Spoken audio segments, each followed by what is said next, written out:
Hello, and welcome to the Gooner Talk. Back again with you guys for another show. Um, this is obviously very different to the usual content that you see go out on the channel. And I was kind of in really two minds about talking about this, but to be honest, everything that's kind of happened, to be honest, weird 6 years. Has it been 6 years? It's a long time.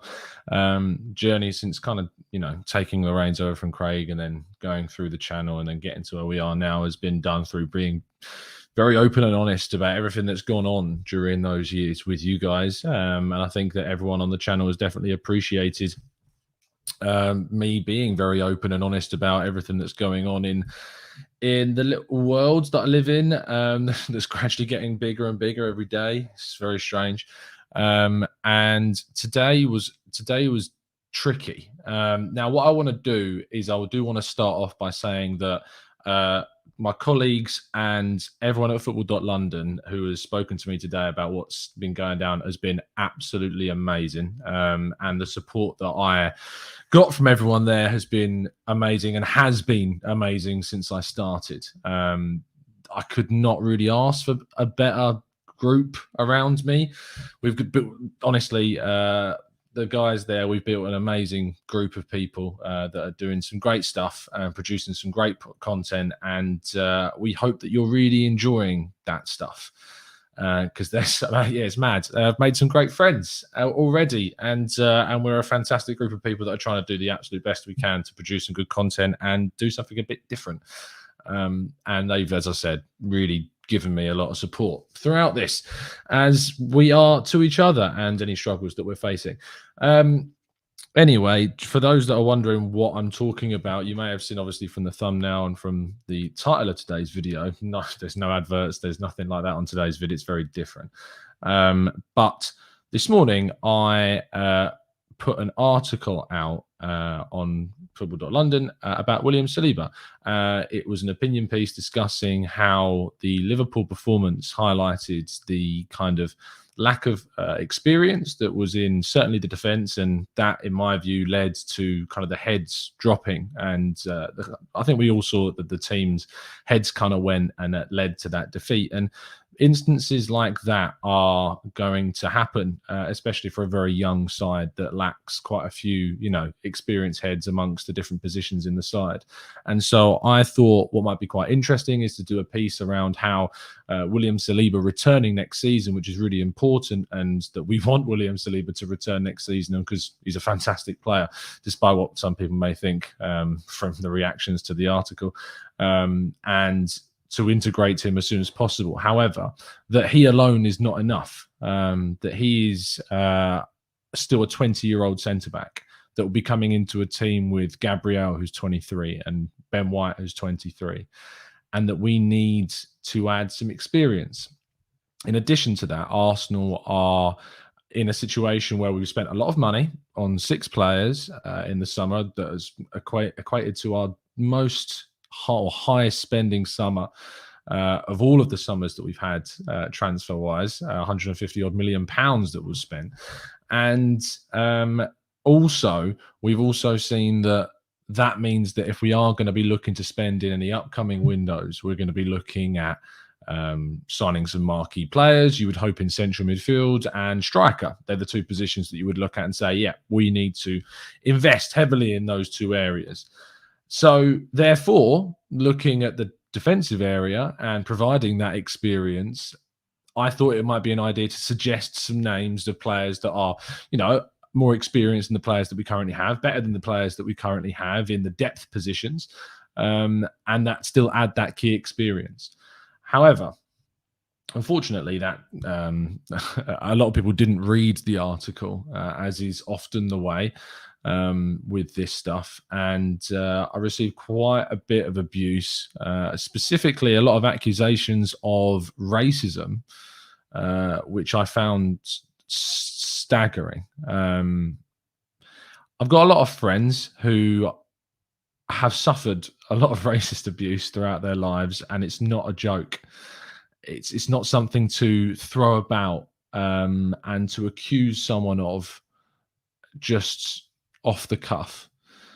it's an extremely sensitive and serious allegation that should never be used in the context that people were using it to throw towards me.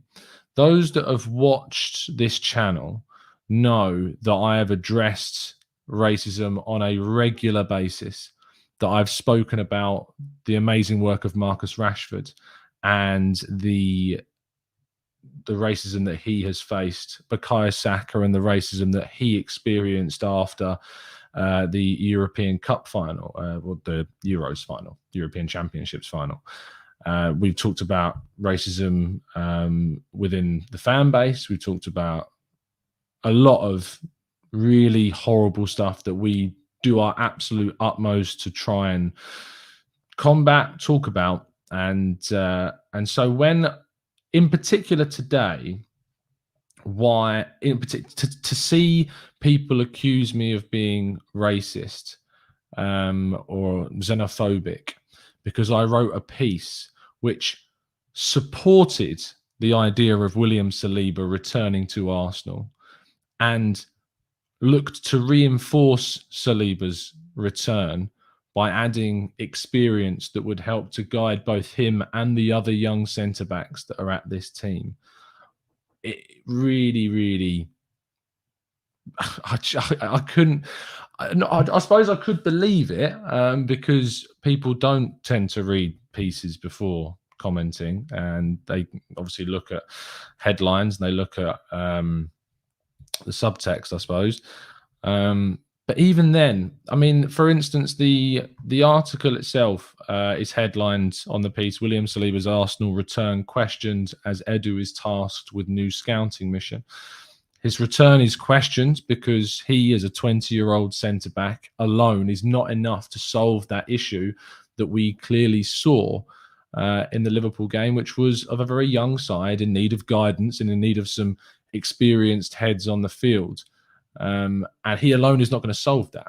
He is going to improve our defensive squad next season. And I hope to no ends that Arteta does keep him and they really work hard to give him a new contract and to keep him at this club, because he's clearly a kid with a lot of ability and a lot of talent. But he is a 20-year-old with Ben White as 23 and Gabriel that's 23 is not going to be enough, in my opinion, to sustain us towards our goals. And so therefore, the other part of the headline, Edu given scouting mission to find an experienced centre-half that would be available for a relatively accessible sum, considering the context of going for both a marquee midfielder in the summer and a marquee striker either this January or in the summer as well. And I don't know what more there is I can say about that. And some people will turn around and say, well, I shouldn't even address it. I should just ignore. I should just block and move on. And it's funny because I have said that time and time again on this channel, that the people should just block and move on, move on, ignore it. And I've spoken to, and I've interviewed journalists on this channel. I've spoken to James Benge and Charles Watts and asked them specifically about the challenges they faced on social media and through their own work. I remember speaking to Charles Watts specifically, who said that he's never blocked anyone, which at the time I found I couldn't believe that, because Charles obviously is one of the most highly followed people on the platform, and as a journalist will face a lot of backlash for stories, for transfer links and stuff like that, completely ridiculously. And to learn when he said he'd never blocked anyone was I was shocked by that, because I've been telling people time and time again, block, move on. And whilst I have done a lot of blocking today in the style of James Benge, who is of the other end of the spectrum as a serial blocker, as he described himself, and someone that has blocked a lot of people, and quite rightly. In my view, I think blocking is something that is certainly a good thing to do, but it's not been enough in the 3 months or so far since I started working in this, what I describe as a dream job. Being able to write about Arsenal as your day job is unreal. It is a dream scenario for me. Not only writing, but presenting and working alongside some brilliant people. It's yeah, you can't really get much better than that. And I always credit the community that we built here and the support that you guys gave me on the channel to getting to that stage. But it's very hard to ignore. And I don't know what it is about my personality. I don't know what it is about the way I am, but I find it very, very difficult to ignore the negatives. And on the videos on the channel, there'll be comments that are left that aren't necessarily nice, and there'll be loads more positive ones. And it's really, really hard to really isolate only the positive stuff and to not read or not take notice of the negative and the horrible comments that get left. If I go on, say, and what the thing is about, I've started to branch out and go onto other channels. Of course, I've joined up with Harry from the Chronicles of a Gooner podcast and joined him for his show, and I'll go on the Arsenal Lounge every week. And obviously, I have no control like I have the control here over the audience and over the community that we've built, because if people are abusive on here, we just get rid of them. Obviously, other people have their own way of running their channels, and I'm not going to be here and criticize that. But obviously, I have noticed if I've been on another channel and I look at the comments, there are people that are blocked on this channel that do take the opportunity to attack me there, which, you know, it is what it is. And I shouldn't take any notice of it, but it is really hard. And it's really, really, really difficult to not take any notice of it.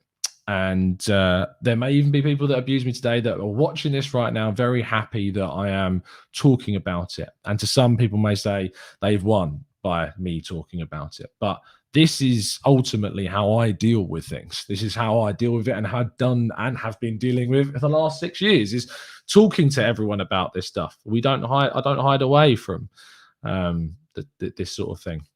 And the reason why I did it today was because this is not the first time this has happened. Obviously, you know, in the last week, 2 weeks, you've probably seen a lot of content created on your feeds by other YouTubers about the Nicolas Pepe story that came out, and the utter misrepresentation of my own words by other media outlets that has then been picked up, and people have completely misinterpreted what I wrote and what I said and what I was saying.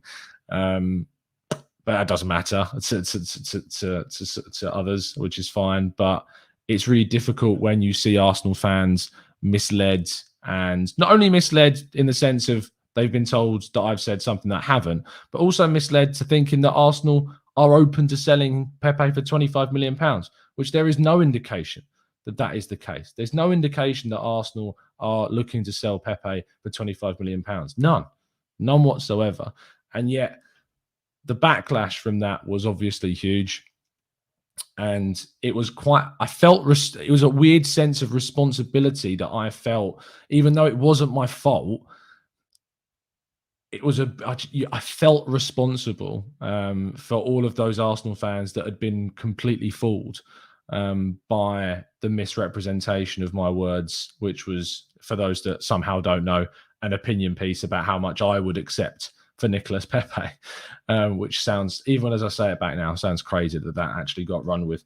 And then the other one was probably about a month prior. I wrote a piece about how Ødegaard's pressing in the games against Norwich, Burnley and Spurs highlighted why Mesut Ozil was kind of moved on from.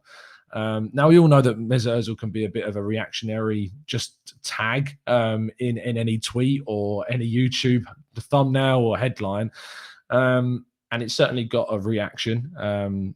It wasn't designed to do that. The article was actually a tactical piece that used lots of Y-Scout analytics and graphics to show the impressive pressing that Martin Ødegaard had brought into his game, and then using that to suggest why Mikel Arteta had indeed chosen to move on from Mesut Ozil and to a attacking midfielder that would press like Ødegaard was doing in those games. Unfortunately, it's not actually working out for Ødegaard so much right now, with Lacazette coming in for him, and I've got a lot of hope that Ødegaard will certainly turn things around and put back into the team what he's been doing previously. But that's secondary in this discussion, because yeah, the reaction to that was mad. Thankfully, colleagues like Chris Wheatley and Kai Kainak sent some very supportive messages, as did a lot of other people that I work with. And that was kind of that was probably the first moment of the new job where I noticed a big backlash from something that I'd written. And I was in that moment, I was like, okay, yeah, I kind of expected something at some point to happen, and I've seen it happen to other journalists, so obviously eventually it would happen. But to see kind of the last week or so, the Pepe story and then this Saliba story this morning, garner the reaction that they did in such close proximity, I think has certainly exponentially, and it's enhanced it. It's enhanced it twofold. So that obviously was a bit of a shock. I suppose the last way to kind of finish off the show, I'm going to look for your comments after the show, and I always appreciate you guys tuning in. I'm not going to be reading through them out loud in this one. Maybe it's something we'll discuss in the Q&A tomorrow in the 8 a.m. show. But to kind of finish things off, in reflection of everything, it's probably, as I always try to do, to give my own kind of advice to not only myself but others, but block and move on doesn't always work. It is certainly something that I advise people to continue to try and do. Is that if you do get abused like I have today, to block and to try and to move on. But I'm no longer going to sit here and promise you and tell you that's the solution, because this experience has certainly told me that it's not a long-term solution to the problem. And unfortunately, the long-term solution is out of our hands individually, unless you take yourself off the platform, which is just, we know, realistically not sustainable for the business that we're in, and the business that I am in particular, of publishing pieces and wanting as many people as possible to read them and have their opinion in a respectful way, which is obviously a unrealistic goal for 100% respectful response. But yeah, look, block, move on as best as you feasibly can. And as I am doing right now, talk to people about it. I remember when I was teaching, going to therapy was one of the best things I ever did. It happened in the last 6 months. I really had kind of written off the idea of speaking to a complete stranger about issues with mental health whilst I was teaching.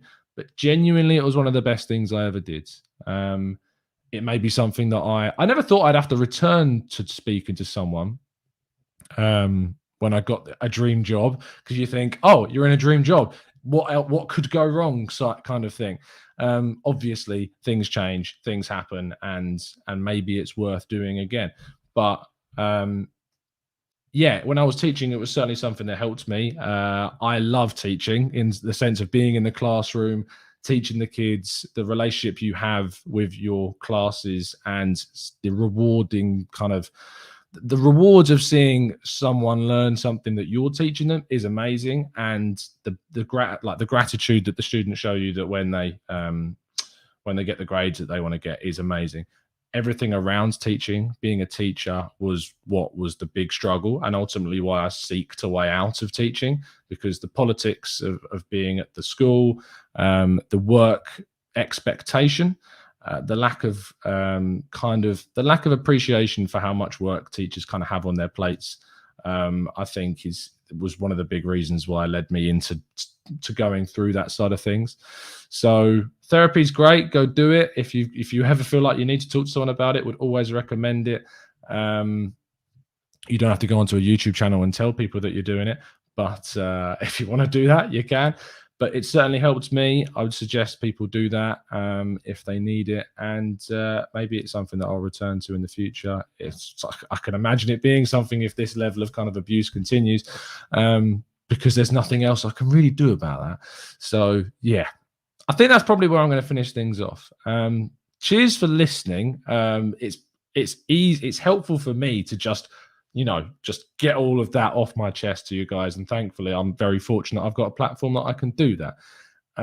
Yeah, leave your comments. I will read through them. If you leave a nasty one, I'll probably block it and move on, because that's the lesson I'm teaching.